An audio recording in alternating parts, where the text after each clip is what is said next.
America दौरे के दौरान कांग्रेस नेता राहुल गांधी ने भारतीय लोकतंत्र की आलोचना की और देश में सामाजिक आरक्षण खत्म करने के फैसले को लेकर बयान दिया।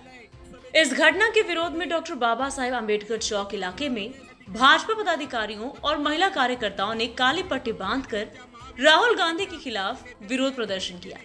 इस आंदोलन का नेतृत्व भाजपा शहर अध्यक्ष शंकर जगताप ने किया।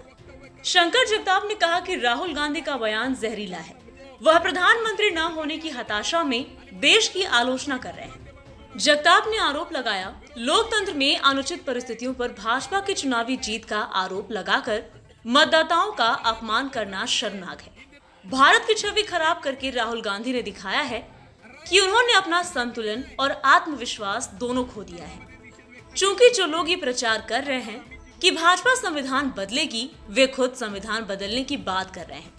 कांग्रेस का असली चेहरा देश के सामने आ गया है। जब कांग्रेस चुनाव हारती है तभी लोकतंत्र की दुहाई देती है। राहुल गांधी का असली रंग अब साफ हो गया है। जगताप ने आलोचना की कि वे आरक्षण रद्द करने का दरवाजा खोल रहे हैं।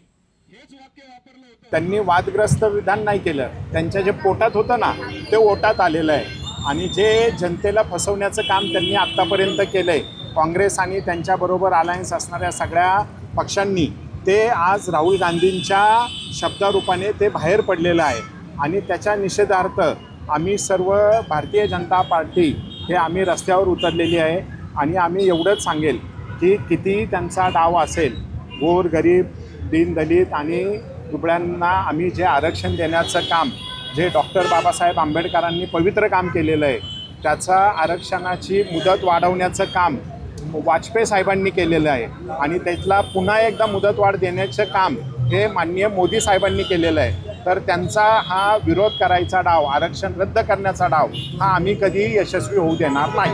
हा आज त्यांचा खरा चेहरा लोकांच्या समोर आणण्याचं काम हे राहुल गांधींनी स्वतःच केलेलं आहे आणि ज्या पद्धतीने मोदी साहेब म्हणत होते की आम्ही सर्व दीनदलित दुबळ्या जनतेबरोबर आहे आणि भारतीय जनता पार्टीचं ब्रीदच आहे, अंत्योदय शेवटच्या घटकापर्यंत पोहोचण्याचं काम हे भारतीय जनता पार्टी करत असतात।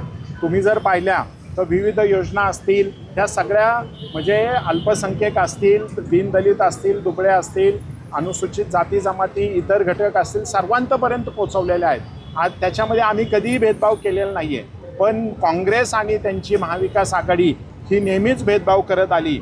तुम्ही जर पाहिलं 370वा कलम आम्ही काश्मीरमधनं हटवलं। कारण का हटवलं? कारण तिथं दीनदलित अनुसूचित जाती जमातीला न्याय मिळत नव्हता आणि मोदीजींच्या मार्फत, मोदी सरकारच्या मार्फत तिथे हा 370 कलम रद्द झाल्यामुळे दीनदलित आणि अनुसूचित जाती जमातीतील आमच्या नागरिकांना तिथं न्याय मिळालेला आहे। Bureau report, VSRS news, Pune, Maharashtra.